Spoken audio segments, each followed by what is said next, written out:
When you think of Instagram, you think of young individuals. Well, I'm exploring a few older people that do the exact same thing.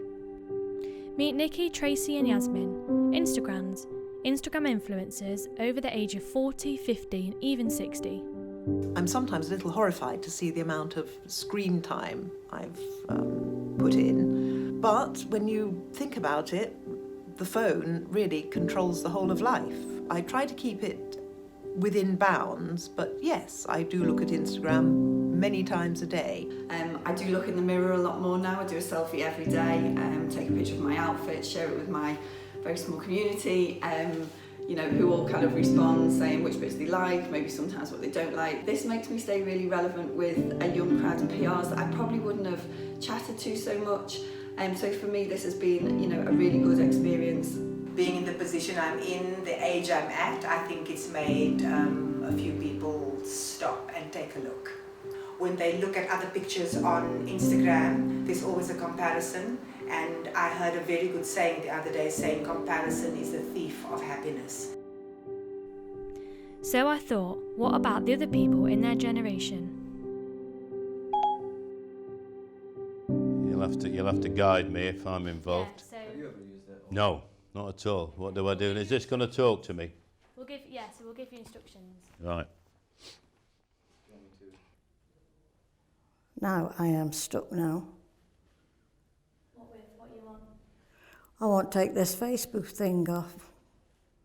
So if you want to get out of it, you press the home button, so the little circle. Oh, that one, yeah. That will take That's you back it. to home. Then it come back on again. Go away, don't want you on. I went on a journey to find out more about technology. We don't know we use it every day, as much as we do. We live with it around us, surrounding us, but it's the norm. This film wouldn't have happened with the amount of technology we have access to nowadays. It all started with my dad moaning about me always being on my phone. There's a big stereotype of technology and the younger generation. People buying the latest tech, people with their head in their phones, not listening to the world around them, not communicating properly. And is it addictive? Then I looked deeper and started with me. Working from my phone, I made this film.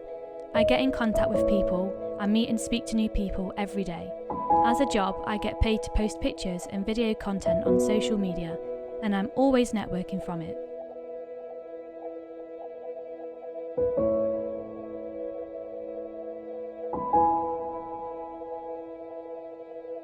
So, I wanted to look into this more and prove it wasn't just the younger generation using it.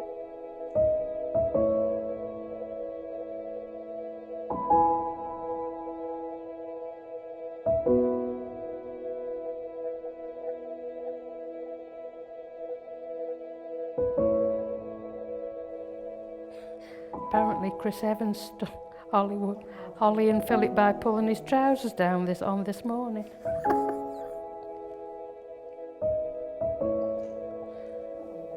Look, you want to see Chris is dropping his pants. Oh! Oh. After finding them, I thought, can I speak to someone who doesn't know anything about technology and grew up in a whole other generation? I went to meet Bill, an 103-year-old man from Winton, and his son Alan, who is nearly 70. I gave them a few tasks to do. You've never had a mobile phone? No, I don't want one. I'm quite happy with it. Hey Siri, what is the weather like?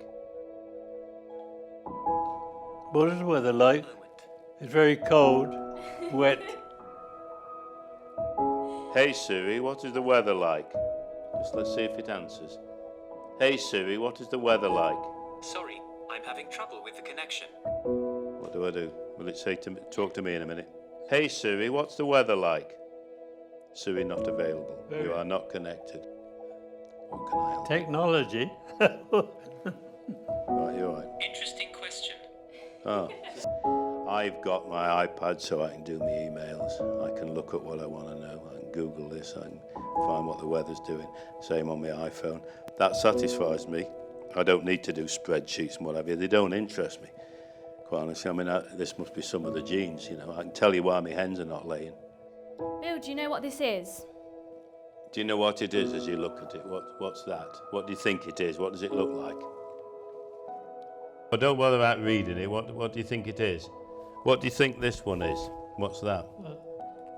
That's mine. What would you call this? Sorry? What is it? It's my phone, isn't it, that? Oh, is it a phone? That's a phone, yeah. This is a phone that does other things as well. Oh, yeah.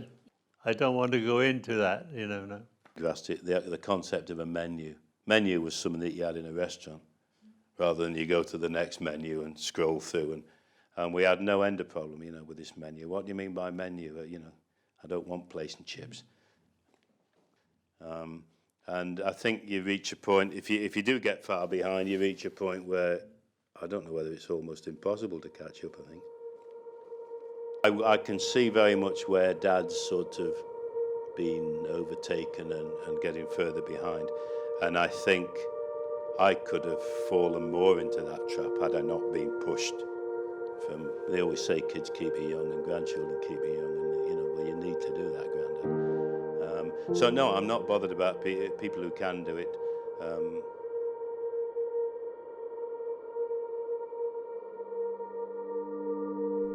Even though Bill and Alan weren't very tech savvy, I wanted to find some elderly people willing to play around and teach each other, to see if they are able to play with technology and to prove that it's never too late to learn. I travelled down to a residential home to meet 3 lovely people. It was quite a funny experience. I didn't have anything technology when I was younger, because there was nothing like that then, you know. I can communicate with friends I'd made as well on the laptop through Facebook. We had a telephone box. Down the road, we used to go to the telephone box every time we passed it. You'd press button B because you might get a penny back that somebody's forgot about, and a penny would buy sweets in them days. I think they're missing a lot. It's sad that they are not seeing the colour in trees, conversation face to face, seeing the expression on people's face. And I think it's a bad thing sometimes, like with Facebook and such, how much information people can get about you without you even knowing about it. Well, I think really and truly, all the people with like yourselves get under my feet, because they seem to be walking with that in front of the face all the time rather than looking where they're going. Yeah. Oh, I played a game called Patience. I'm having a look at the news. I'm fighting with a chess game. Prefer the normal cards, actually. I've been trying to play solitaire because it was a different game of solitaire. I didn't understand where to go with it. Oh, what can I help you with? Oh. Interesting question. Right. What's the weather like at Tenerife, please, now? The weather's looking good for Santa Cruz to Tenerife, Spain today at 10 p.m. Up to 68 degrees.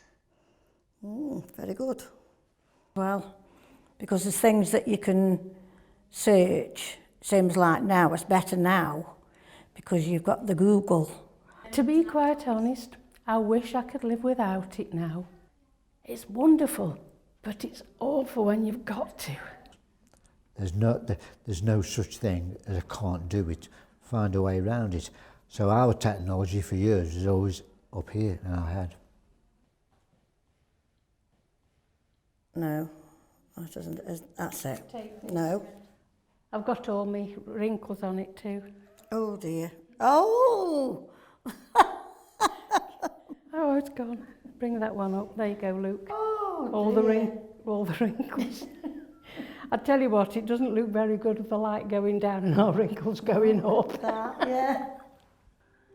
Crikey. Coming to an end, my journey has been such a learning curve, to start with technology being too much in society, to teaching the elderly how to use it. Giving them a chance to live in this generation and modern world full of technology advances. I've proven it's doable, however, a lot are happy the way it was for them growing up.